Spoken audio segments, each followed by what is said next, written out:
Le Scan avec Hachek, un épisode chaque mois qui développe l'actualité féministe marocaine. Mouvement MeToo Univ, mobilisation pour réclamer la légalisation de l'avortement sans condition, défense des victimes d'agression ou de harcèlement.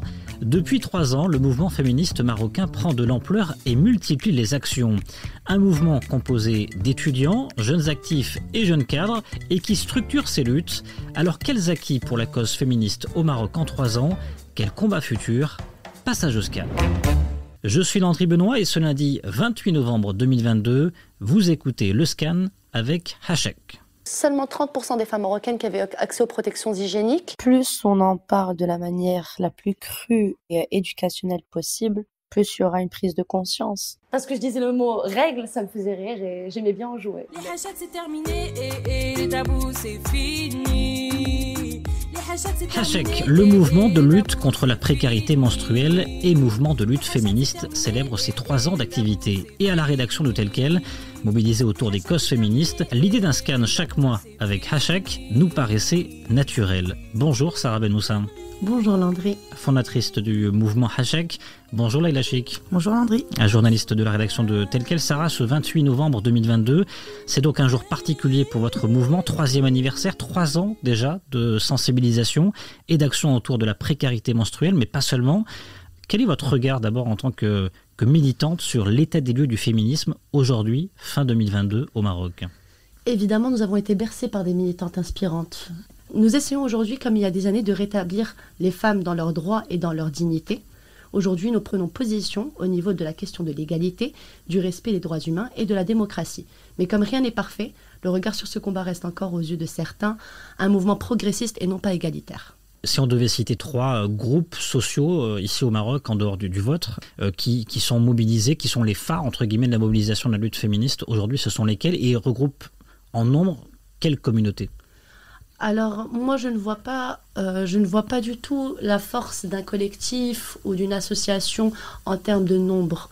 C'est plus en termes d'action, de travail. Donc, déjà, on va faire un petit hommage à Solidarité Féminine, qui a été présente durant des années, qui a fait un travail remarquable sur le long terme. Ensuite, il y a le collectif 490. Et justement, on écoute Sonia Terab, cofondatrice du collectif 490, sur l'état des lieux du féminisme au Maroc. Le féminisme au Maroc est un féminisme entre 2 chaises, c'est-à-dire le féminisme à l'ancienne, qui ont fait les femmes incroyables et courageuses qui ont fait la réforme de la Moudawana dans les années 2000, et c'est la nouvelle génération de féministes qui sait prendre les devants sur les réseaux sociaux, s'approprier la parole, occuper l'espace d'une certaine manière et revendiquer des choses propres à sa génération.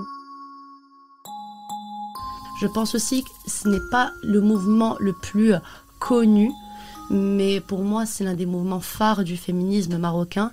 Je dirais Mali, le mouvement alternatif. Premier du genre. Exactement.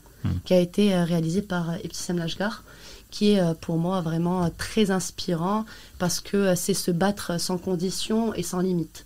Laïla Chic, des sujets féministes.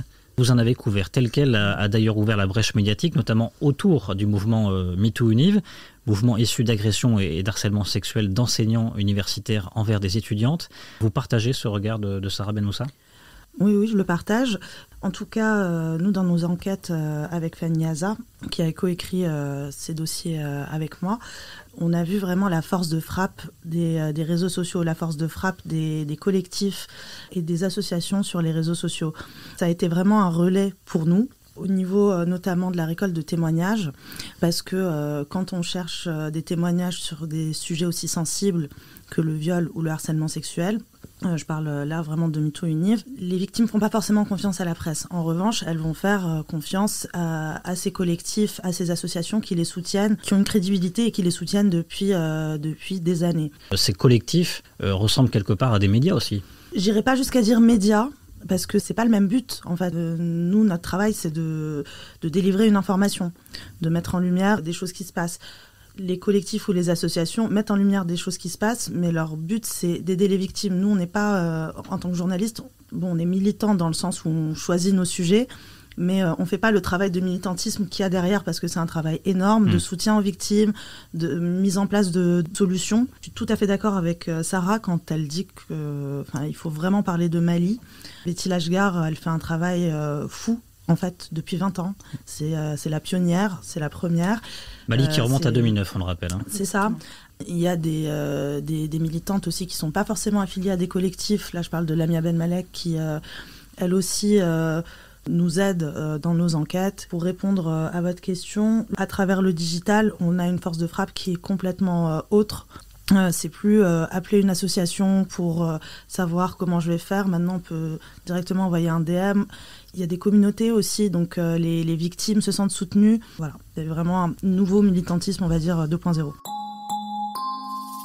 Sarah Ben Moussa, si on devait partir dans le passé, remonter au 28 novembre 2019, à quoi ressemblait Hachek à l'époque et à quoi ressemble le mouvement aujourd'hui ? 59 000 followers rien que sur Instagram. À l'époque, j'allais sur mes 23 ans et Hachek pour moi n'était qu'un mouvement ponctuel qui allait faire certaines actions autour de la précarité menstruelle. Aujourd'hui, je ne saurais même plus définir Hachek, ce mouvement média alternatif. Je ne saurais pas vraiment l'expliquer parce qu'au fur et à mesure du temps, je me suis rapprochée de ma communauté. Parler de certains sujets dits choumans rapproche énormément et nous avons créé un poids politique. La société nous reconnaît, les médias aussi. Qui compose Hachek aujourd'hui ? À l'époque, nous étions 2.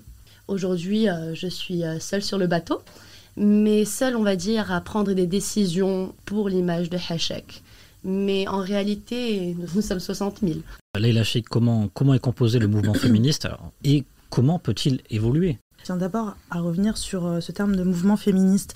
Je pense qu'aujourd'hui, à moins d'avoir fait une thèse là-dessus, il est difficile de définir le féminisme. Je pense qu'il faut plutôt parler de mouvement pour les libertés individuelles, même si bien sûr dans ça on englobe la lutte contre les violences faites aux femmes, mais il y a aussi toute une dimension pour les libertés individuelles. Là aujourd'hui, ce mouvement, il est composé de plusieurs collectifs, il est composé d'associations, et ce qu'on disait avant, il est composé de dizaines de milliers de personnes qui suivent ces collectifs sur les réseaux sociaux, qui sont d'accord avec ces collectifs, qui vont aussi du coup acheter les magazines ou s'abonner à certains médias pour lire des articles là-dessus. Enfin, c'est ce que disait Sarah, c'est pas juste une personne ou quelques personnes qui ont lancé un collectif. Maintenant, avec les réseaux sociaux, il y a vraiment une force de frappe énorme qui donne aussi un poids politique. Là, je rejoins complètement Sarah. C'est que, par exemple, quand on prend le collectif 90, ils ont été accueillis là, cette année par le ministère de la Justice en vue de la réforme du Code pénal. C'était pas forcément imaginable il y a quelques années.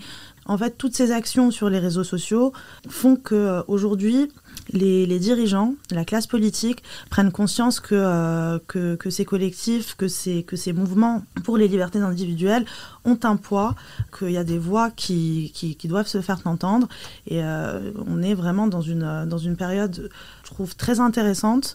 Je dis pas que ça va arriver tout de suite, qu'on va tout de suite avoir le droit à l'avortement ou l'abrogation de l'article 490, voilà. Mais en tout cas, il y a des discussions avec les dirigeants politiques. On sent qu'ils sont en train de mesurer, en tout cas, l'impact de ces associations et aussi le fait que ces associations, ces collectifs soient suivis par énormément de personnes. Leïla, Sarah, quels sont les 3 acquis majeurs depuis la création de Hachek et l'émergence du mouvement féministe ? Alors, ça peut vous paraître un peu bête, mais la plus belle victoire de Hachek, c'est d'avoir parlé d'éducation sexuelle et de menstruation à la télé ou dans les radios ou dans les médias. Un des acquis majeurs, c'est d'avoir eu, je dirais pas l'honneur parce que c'est pas positif dans un certain sens, mais c'est le fait d'avoir lancé l'alerte de MeToo Unif. Ça a créé un engouement énormissime. Un dernier acquis, si je pouvais rapidement le citer, je pense faire un clin d'œil aux actions ponctuelles que Hachek réalise sur le long terme, comme cette campagne contre les MST, IST et cancer du col de l'utérus que nous réalisons avec des laboratoires en collaboration surtout avec l'association Amjog, qui est une super association avec les gynécologues obstétriciens. Leïla, on parle beaucoup de MeToo Unif, l'événement qui fait entrer le mouvement féministe marocain dans un nouveau cycle en termes d'impact. Au sein de la rédaction de Tel Quel, vous l'avez couvert avec Faniaza, vous avez investigué, vous avez donné la parole à des victimes. Ça a été quelque chose que vous avez perçu d'historique sur le moment ? Oui, alors ça a été un peu dingue, en tout cas à notre échelle de journalistes. Bon, on avait commencé déjà en juin 2021, à récolter des témoignages. On en avait eu quelques-uns à travers des appels à témoignages qu'on a fait sur les réseaux sociaux. Mais ça s'est vraiment accéléré, je pense, en novembre, en décembre, grâce aux réseaux sociaux. Là, on a vraiment eu un flot de témoignages. On a été mis en contact à travers Hachak, à travers Lamia Ben Malek, avec des victimes, à travers le collectif 490 aussi, avec des victimes. Et en fait, tout s'est vraiment accéléré. Il y a eu affaire sur affaire. Les victimes ont vraiment commencé à parler. Les professeurs harceleurs étaient incarcérés. Il y a eu des prises de parole du ministre de l'Enseignement supérieur. Il y a eu des reportages à la télé. Il y a eu une réaction politique immédiate. Pas suffisante, bien sûr. Donc il faut aussi qu'il y ait une prise de conscience peut-être plus globale de la gravité de ces situations. Et c'est là où ces collectifs, ces militantes, ces associations interviennent parce qu'elles sont en contact direct en fait avec la population. Sarah Ben Moussa, ce genre d'impact et de naissance de hashtags comme le mouvement MeToo Univ, ça peut se répéter à l'avenir, ça peut se multiplier, la cadence peut s'accélérer. Et justement, quelles devraient être, selon vous, peut-être les trois luttes principales dans les années à venir ? Eh bien, le plus important, c'est que nous, les femmes, nous soyons les seules à faire des choix sur nos corps. Donc, automatiquement, légaliser l'avortement. Parce que jusqu'à preuve du contraire, nous sommes celles qui portons un futur être vivant durant 9 mois. Ensuite, abolir la loi 490, parce que personnellement, je ne comprends toujours pas pourquoi nous nous acharnons à savoir ce que chacun et chacune aime faire chez soi, en intimité et dans un lit. Pour moi, c'est totalement pervers de vouloir s'immiscer là-dedans. Et bien sûr, un volet qui est pour moi fondamental et qui est fondamental pour toutes les femmes marocaines, c'est tout ce qui touche au code de la famille, comme amender la loi qui enlève la garde des enfants aux femmes divorcées après le remariage, ou même réformer la tutelle légale de l'enfant de divorce des parents et l'inscrire sur un esprit d'équité et d'égalité. Donc pour moi, voilà, ce seraient les 3 luttes principales aujourd'hui. Mais on reste positif et on essaie de s'attacher à ça pour pouvoir continuer à faire des actions sur le long terme et à se battre. Merci Sarah. Merci à vous. Merci Leïla. Merci Landry. Le scan avec Hachak, un épisode chaque mois qui développe l'actualité féministe marocaine. Et vous, selon vous, quelles devraient être les 3 luttes principales dans les années à venir ? Faites-le nous savoir sur les réseaux sociaux du mouvement Hachak et de Tel Quel avec le hashtag LeScan et le hashtag Hachak. Le Scan avec Hachak, le podcast actu par Tel Quel sur l'actualité féministe. Chaque mois, un épisode sera consacré à l'actualité féministe avec nos journalistes de la rédaction et le mouvement Hachak. Écriture et participation de Leïla Chik, journaliste de la rédaction de Tel Quel, et Sarah Ben Moussa, fondatrice du mouvement Hachak. À la réalisation, Mathilda Perroni. N'hésitez pas à vous abonner au podcast Le Scan.